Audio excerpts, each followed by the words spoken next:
Good morning, good night. Today's the day. We're taking the old shifter out of this Lotus Evora, this out of the Lotus Evora, and we're putting in the new Inokinetic ShiftR111. Thanks to Monkey Wrench Racing for keeping this stuff in stock and shipping it out quick.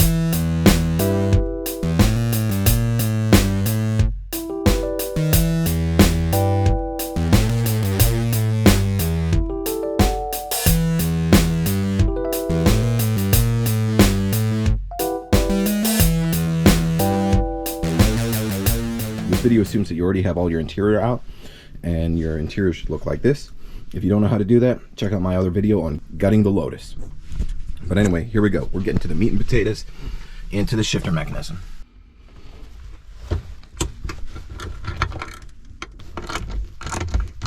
And this is an 8mm for the rear two bolts.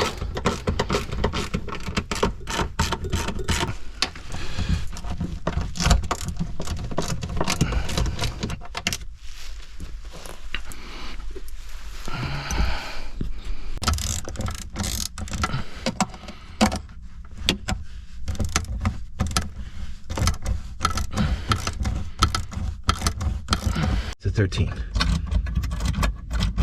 Nope, not on the bottom. It's a 13. I don't know why it took me so long to figure that out.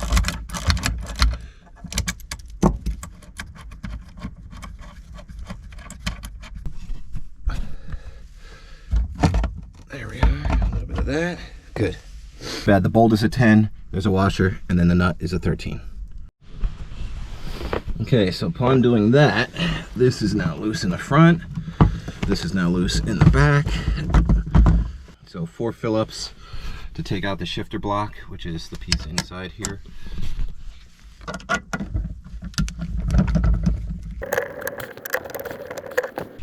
The orientation is that the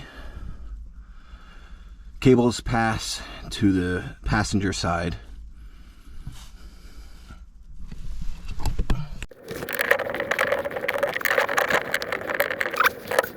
Pop these off. There's one. There's two. Should be noted that the gear selector is on the top and cross gate is on the bottom. Okay, handbrake comes off. These are 13s.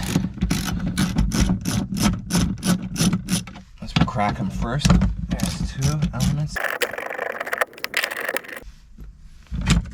There's the handbrake handle, which we're going to reuse. This has to come off with just a handbrake sensor, which is a small little Allen key set. 2.5mm. Okay, I don't have a wrench that small, so I'm not proud of it, but I'm using I think we are going to need to reuse these, so try not to screw them up too bad.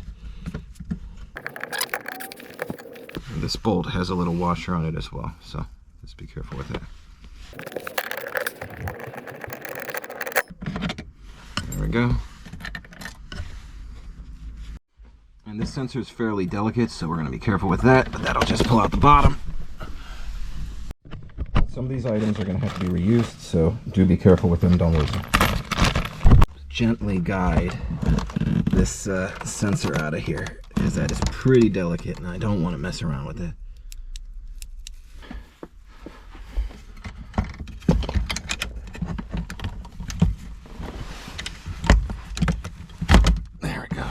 It's a little bit of pulling. There's a pin here holding in the handbrake, and that is the only thing really stopping me, so I'm just going to gently take that off, try not to lose that pin, and that's going to make my life easier. That'll get something out of the way. Just got the pin here. I'm holding it from flying. If I can, this is really going to be a flying pin, I can tell. Okay, I've got goggles on. Let me adjust, get that pin. Oh, I got it. I don't want to lose it. There it goes. Grabbed it up. All right, cool. That'll come out on this side. Again, there's some, don't lose it. Easy to lose these things. And then, at that point, boom. This is out. That's the handbrake. Okay. We're going to push out these 2 pins. I think this is what's giving us a little bit of trouble. So I'm going to push these out. I have an old Allen key. You can use a punch or something like that. This is going to fit. This one is a crappy old one, so I'm just going to use that. I'm finally getting this. Just some tapping out this pin. I had to stabilize the shifter mechanism. Maybe I should have done this earlier. There it goes. Nice. There's a pin. I got one more.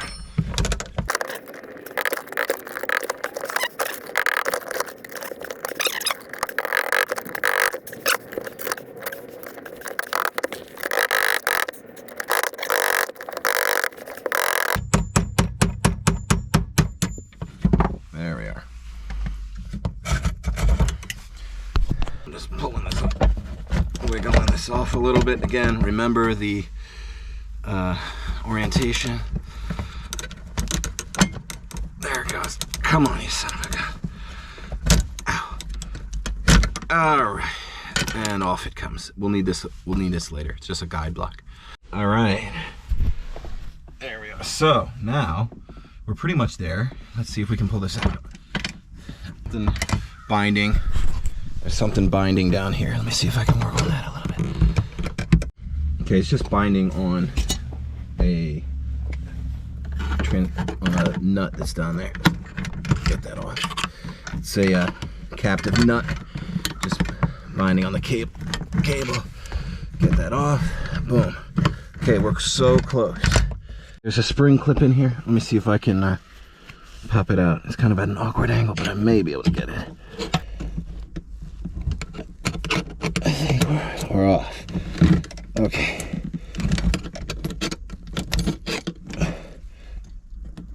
Got it. Little son of a gun.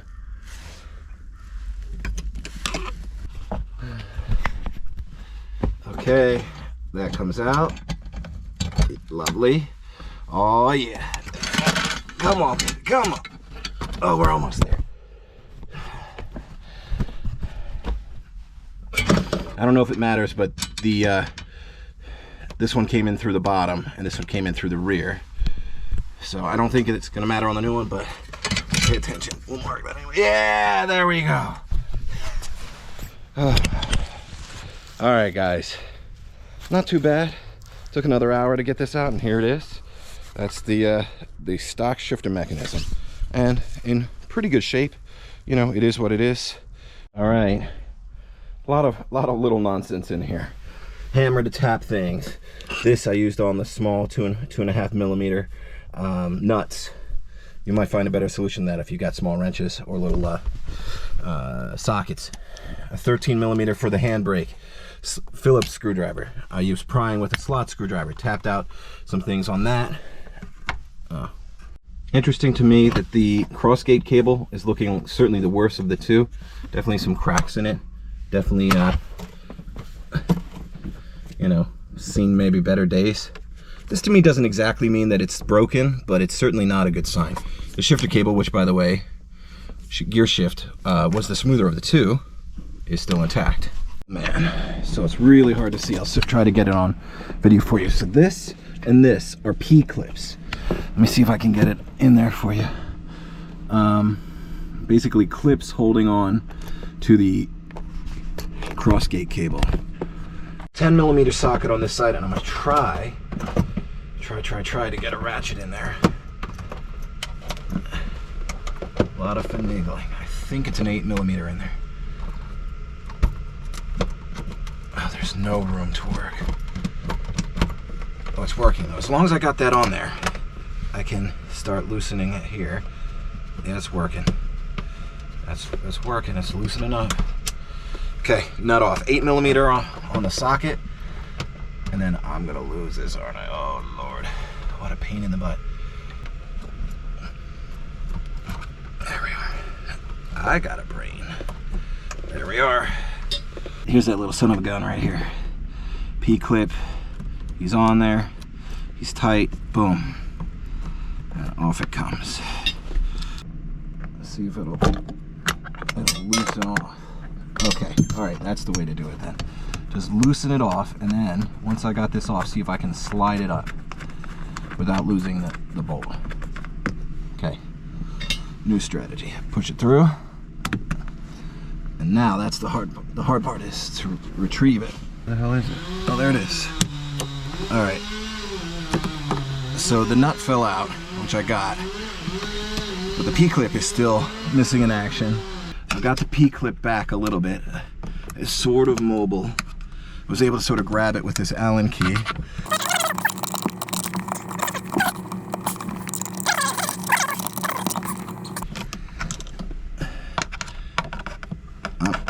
I'm almost positive it's not going to go back on. There it is. These are the two P-clips. Son of a gun. Got it though. It's not going to be rattling around in my car.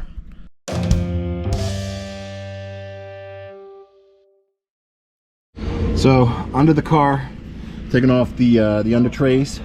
So this is under the engine and the tranny. And then I've never taken this one off. This is the one really under the rear seats.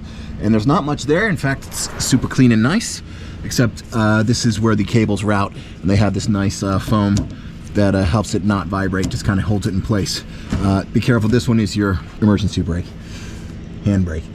The only thing to say about it is I think I'm going to reuse these foam cushions, and we got some more P-clips that we'll have to take off here. Nothing to it really, except that you got a whole bag of these that you're going to have to get. There's quite a few. Quite a few of these bolts have to come out. I didn't count them, but it's a lot. I feel like I'm in a Taylor Swift song. Lying on the cold hard ground.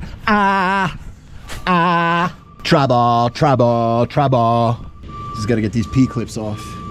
Easy enough. What? I thought this was an 8mm. Of course, they are 8s, but this is a 9. Now I think I'm going to enlist a little bit of help from my wife, and she's going to help me push these cables through and guide them where they belong. I do have it marked. Not that it's that hard to remember, but why not? How do you like the extra space upgrade for the Evora? Comfortable? Pretty much space. All right, so here to prove that I can't do everything by myself is my lovely wife. So these two we're going to pull under. Just make sure it doesn't get stuck. Make sure it doesn't like have a problem, okay? No, the other way. Come back to me. Can you go more? Yeah, good. Can you go more? You got it? That's right. Alright, another one is coming.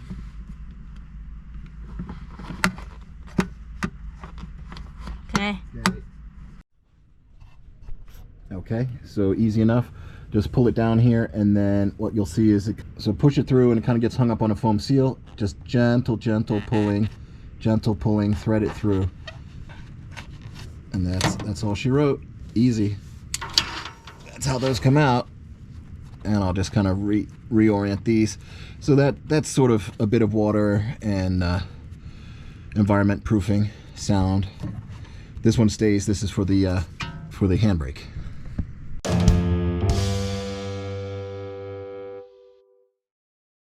I'm going to put these two, so basically I'm going to put these two bolts back on and tighten this up to the position I want it. There's still a little bit of play in here just from the bolts being loose, so I'm going to tighten that up to where that looks good, and then we're going to go from there.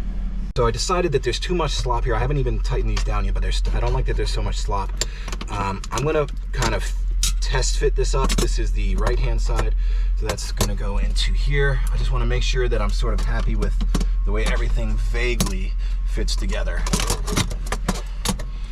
And once I get that, that'll help me find the perfect spot for this, because that's really what's going to help guide this. So I'm just hand putting these in just to kind of tighten this up a little bit, and the same thing on the other side. After consulting the instructions, I realized this goes on the inside, not the outside. So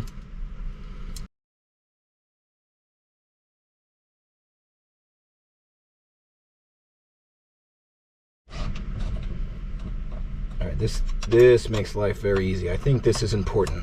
If you guys haven't done this, I would recommend really sizing it up, because that's going to be where you are.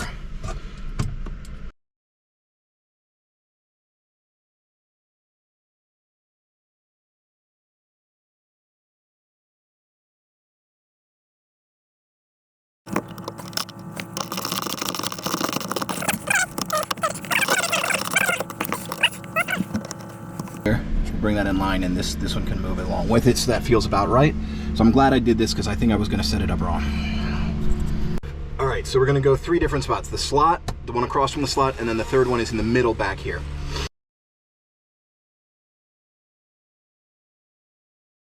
I'm going to use a punch and a hammer to mark the holes. So we just go right in the center. 1, 2. Wouldn't be a bad idea to get that out of your way. I can kind of be there, but it just has to be out of the way. No, I screwed that up. That was not the correct spot I want. Taking off the one side, I still have it buckled down. If I can get that perfect. That's about perfect right there. Now I'm not going to drill it yet. I'm not going to drill it yet because I got to protect the wire loom underneath it. So if you see, there's little center. I've got little center marks right in there, and that'll help guide.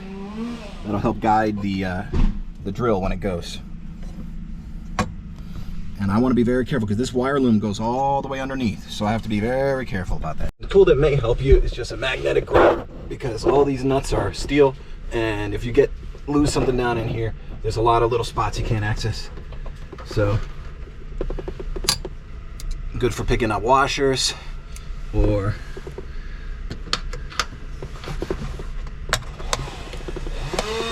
nuts that you can't quite get. There's my these are my 3 points right here, 1, 2, 3, and certainly you could see how you could get into that wire loom, so we're not going to drill into that. Be very careful while we're down there. Shield everything off.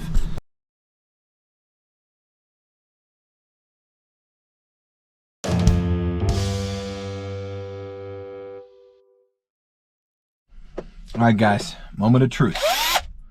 Let's cut. Hold up.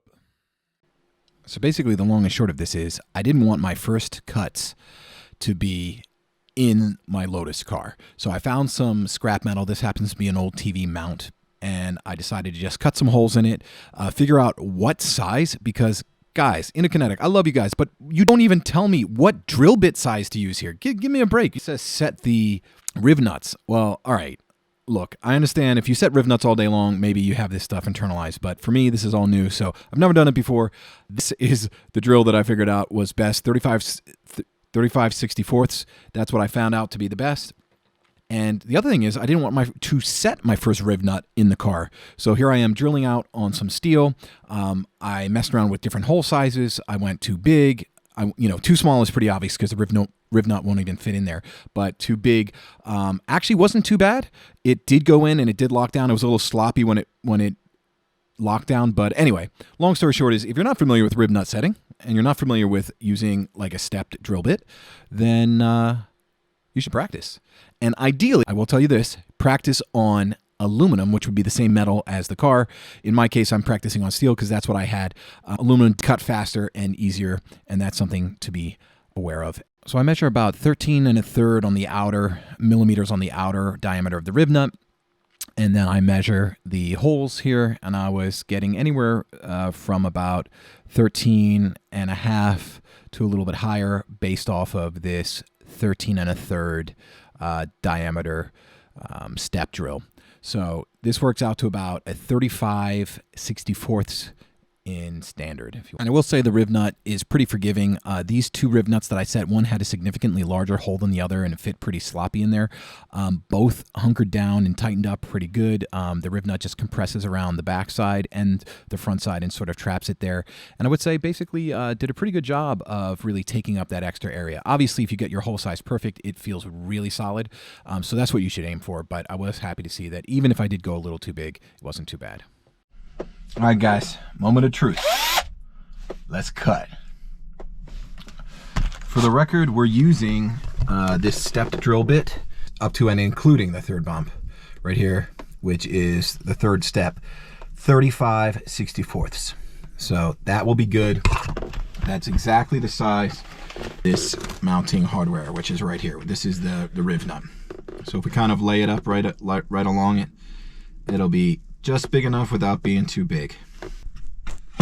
Now the other thing I want to show you, and it's pretty obvious, is there's a wire loom that runs right through here. And this is one of the holes, and that's one of the holes that we're going to build. You can see the little divot, and that would poke right into your wire loom. And we certainly don't want that because I want all my wires to be intact. British cars have plenty of electrical issues beyond us or me cutting into the wire loom. Just kidding. This actually, I've had no electrical issues. This has been a wonderful car. I don't want to create any. What I'm going to do is I came up with this solution. This is my own solution. Maybe you've got a better one. This is what I'm going to do. I'm going to take it. So this is pretty much empty through here. There's really nothing in that channel except the wire loom. And then you can see my finger down there. What I'm going to do is I'm going to take this piece of angle iron and run it through here and just protect the areas where I'm going to cut. So that's the wire loom. It's all colorful. And I'm going to take this piece of metal angle iron and just essentially cover up the wire loom. And now when I reach under here, there is nothing that I'm going to hurt in any of these 3 locations. Again, the locations are just by little bumps here. 1, 2, 3. I think that's pretty smart. Like and subscribe if you thought that was actually clever. I'm kind of impressed with myself. Here we go. Get myself stable.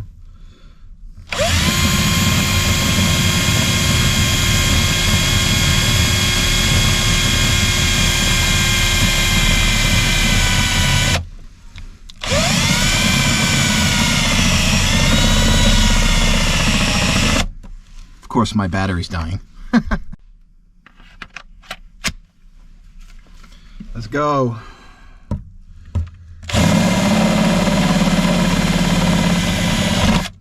Okay, that's one step. There's another. I'm just going to double check that I've counted correctly. This should be too small, and it indeed is. But the next one, come on, baby.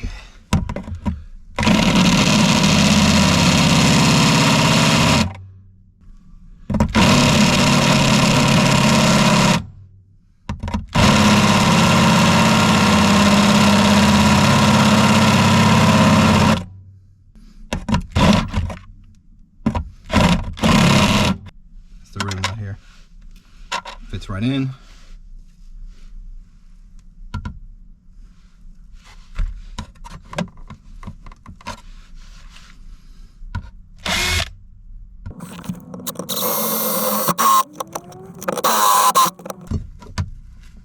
I'm definitely glad I got this protection here because, well, the wire loom is right underneath it.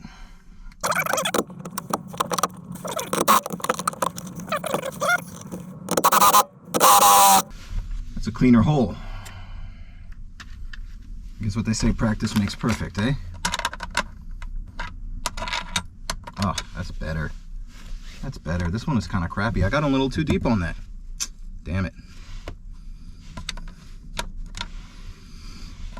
It'll still work. Probably. And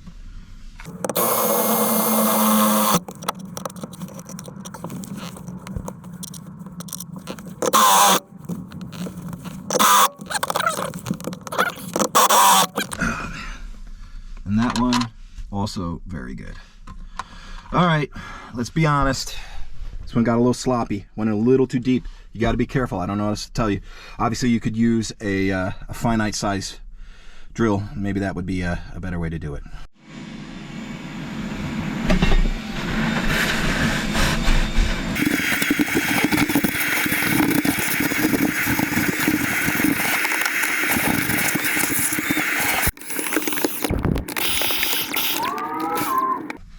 There we are.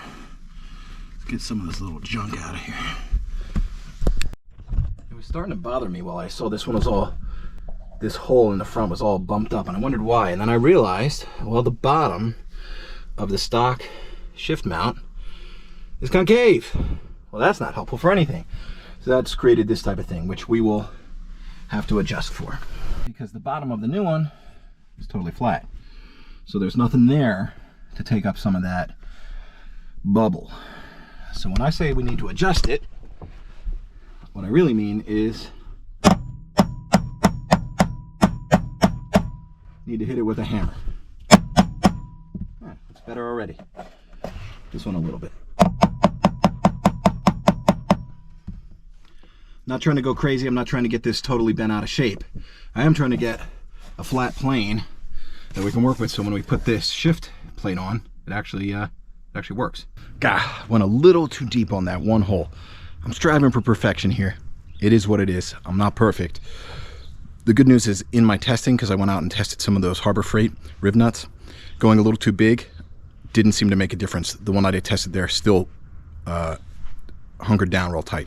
So I'm gonna go ahead and set the riv nut, and I think we'll be okay. Again, we gotta make sure that we use the correct mandrel for it. This is an M8. So let's go ahead and put it on, and you're not done yet because you have to actually then go wind it down. And now, let's go through and set these sons of guns. Make sure it's in. Oh, darn. It's kind of hard to, it's just awkward. I'm at such an awkward angle here. Pull this out just a little bit, give myself some more leverage. My goodness.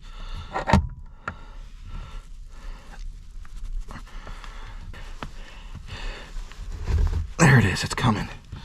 It's coming. There. I'm going to go all the way down and just make sure that it's in. Now, you don't want to overdo it, so this second time, there it is. I felt it stop. All right. Woo!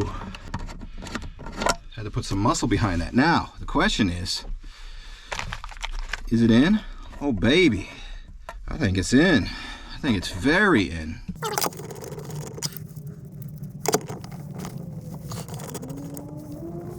There it is. So you gotta be sensitive. You can feel when the riv nut doesn't want to compress anymore. Once you feel it, say, nope, that's enough. You give up. No means no, my friends. Even with riv nuts. All right, so we'll do my sloppy one last. I'm doing my best to get this one straight. This one's gonna wanna go crooked on me. I can just tell.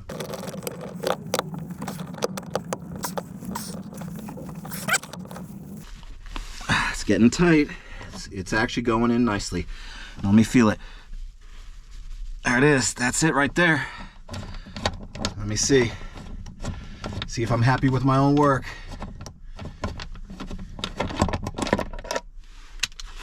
Tell you what, guys.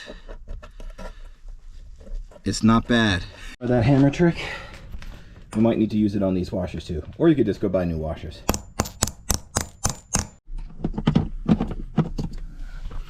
All right, this is the mock-up. This is the mock-up of how it's gonna go. Look at it. It's in. Riv nuts are in. Side plates are mocked up. I'll tie them in for real later. I think it's gonna be good.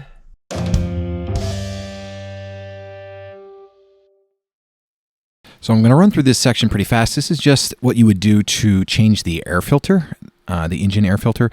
I mean, basically, if you start at the convoluted air intake, and yes, that's what this thing is in yellow. They call it the convoluted air intake. That is the name.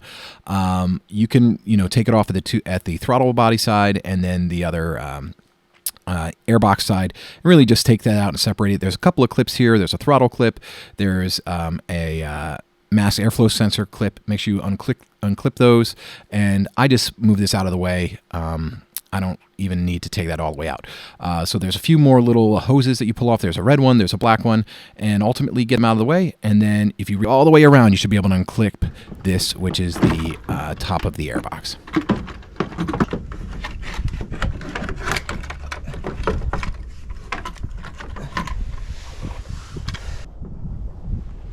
This is the AEM air filter. Not too bad. A little bit of dirt on there on the intake side.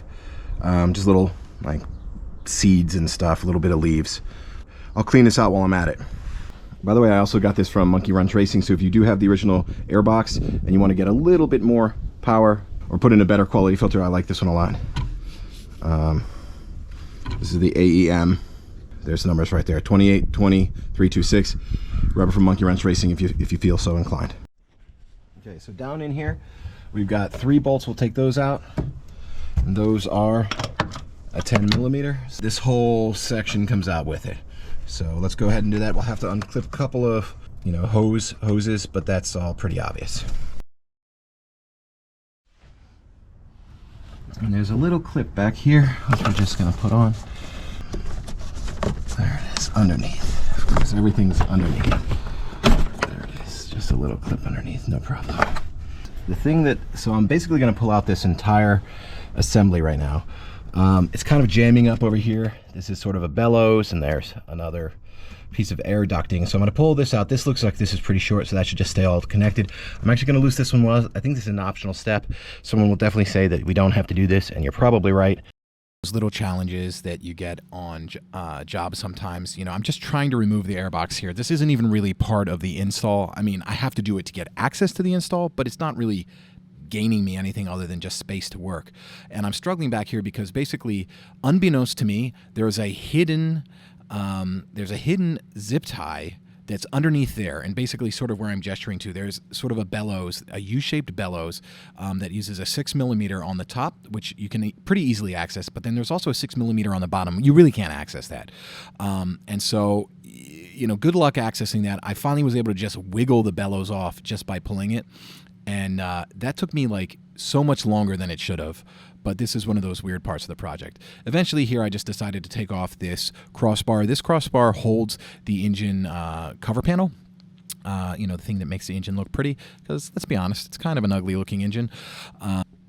Anyway, taking this off only takes a moment, and this is 3 bolts and super easy to do. Out it comes, just gentle with it.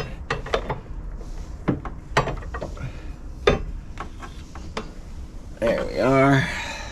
Once you have that out, then I just sort of carefully pried and pulled on the airbox again and was able to get it out. And I'll show you the zip tie, the offending zip tie.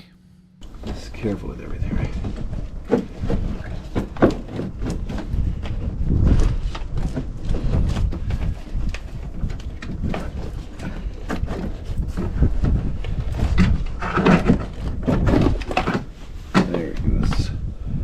All right, it's out.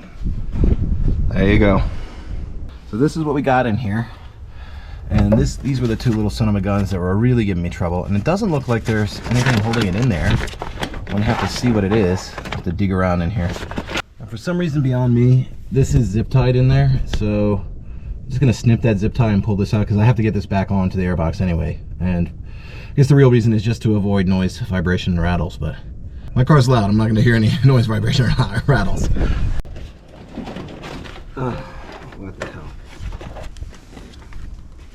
There was just a zip tie just holding this down here. What a weird pipe. Everything's weird about this car, man. Now that I got this out of here and the zip tie is off, so just put this back on the way it came. Make sure that it fits up nicely. Again, we could certainly argue all day about why this is necessary. I'm not getting into that. And for those that want to replace this with a BOE cold air intake, I totally get it because it's a lot of nonsense here. But until I do that and I get the coin for that thing, I think I'm going to just put this right back. So I'm going to eliminate the zip tie because I'm just not going to use that when I reinstall it. So finally, after a little bit too much work, we do have a clean engine bay to work with, and most importantly, we can see exactly 1, 2 gear cables that we're gonna have to take off. So that's where we're going next. Taking off those clips, and then these, then taking off the clips back here. 1 and the second one back here. Okay, so we'll use water pumps to get on here. We need to reuse these so I can't destroy them. There's other stuff that I don't want to pry on too much. The middle, pulling from the middle, maybe not the best. Yeah, that's easy. Pull from the side. What do you know? Easy breezy. Okay, pull from the side. And we'll do the same over here. I got it. Okay. All right, easy enough.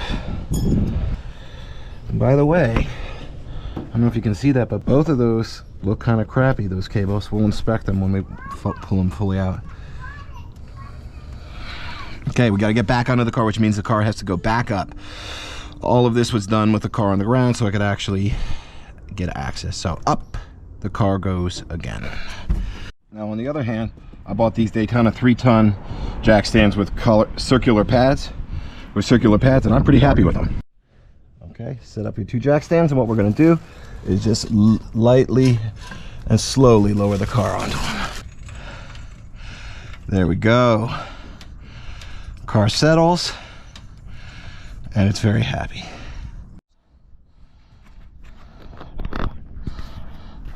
Okay, we're onto the car, and I'm going to gently start pulling on the cables.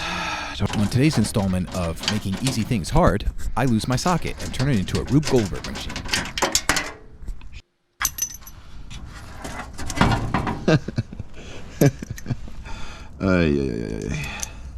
Okay, that's actually better than I was doing before. Now, is there another guide up there?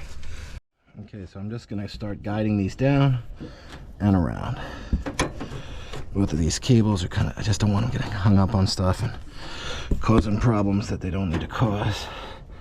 Okay, there we go. That's a cable fully out. And then this one, we're just going to gently guide it through, and it should come. Really would like you just to go under cable. There it goes. I don't know, it's just hung up on something. There it is. All right, that's 2 cables out, my friend. Oh yes, they're out. These cables have seen better days.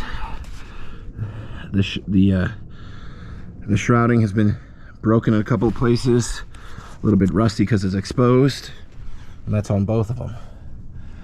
Huh, and this car has only 10,000 miles on it, but 10 years, 11 years will do that. Plus, I don't know, don't seem to be terribly robust in the first place. Let me see if they how smooth they operate. Oh God. Oh, no wonder. Jesus, look at this nonsense. It's jammed up. It doesn't even want to go. Well, that's terrible. Goodness gracious. What the hell?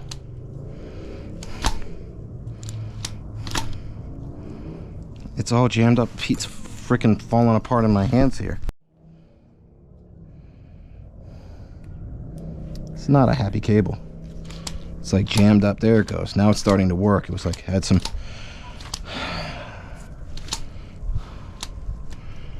It's literally getting stuck halfway sometimes. Yeah, this is not good. Let me see over here. Let me see this one. It's better. Look, if you guys wanted to spend the time and lubricate this, and I don't think it's worth it. These cables are trash. But it also implies to me that just by changing the cables, you might already make a big jump forward in the smoothness of your gear shifts. So if you don't want to spend the full amount on the Inokinetic shifter system, maybe just change your cables. It's still most of the work, but it could make a big difference. All right, guys, the cables are out. In fact, that's the last bit of stuff that we're taking out. Everything else from now on is putting it back in. We are officially, well, we're halfway, or maybe I would argue more than halfway, because once you got it apart, putting it back is in theory easier. We'll see if that holds true. All right, look at these cables, man. They have seen better days. They are broken, they are bruised, just like my knuckles.